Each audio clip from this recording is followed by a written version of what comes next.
Okay, so this is the Midline kit. This is not the Power Glide, it's the dual lumen one.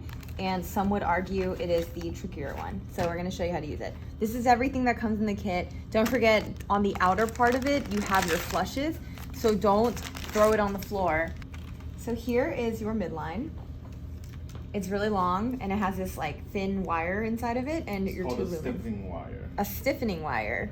And so the issue with this is that you want to make sure that it doesn't turn into a PICC line. So you want to make sure it's trimmed to the length of the patient. Here's the drape, same as the central line. You have tied on your tourniquet. You are gowned up, you're sterile, you've cleaned off once, and then you remove this thing. I've already taken a look. We're gonna go like right here. You can just kind of visually measure how long it needs to be. If you look here, this is actually fine, but we're gonna trim it just to show you how it's done. It should not cross over the deltoid muscle. There's a stiffening wire inside of it. You cannot cut the wire. It messes everything up. So you want to pull it out. And you want to flush the port before you pour it out. Okay. So we're gonna do that. All right. It's because the stiffening wire and the catheter are hydrophilic. You have to flush it before any movements. Okay, so both are flush now. Okay, now you can take this whole thing out. Okay. Okay, so that's out. And then I'm going to cut with my scissors my 2 centimeters that I had previously measured out. And then I'm gonna put this back in.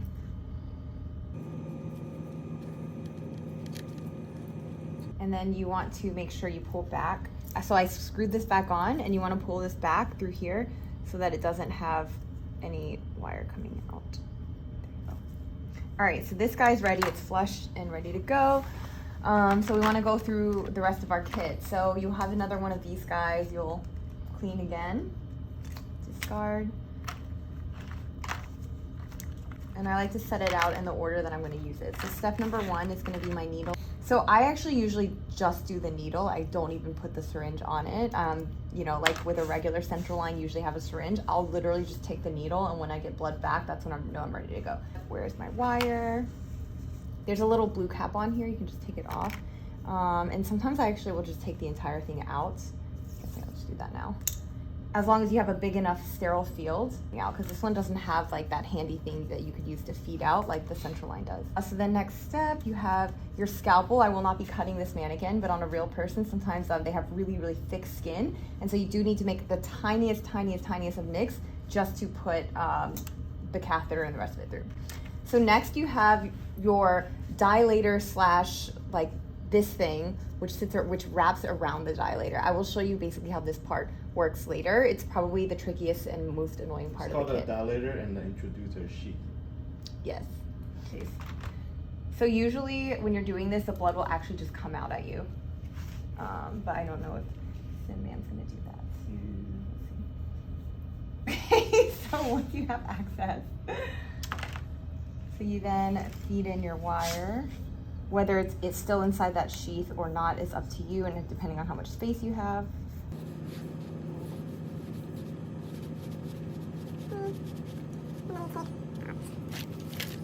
Take out your needle. And on the wire always. And then you put on this guy.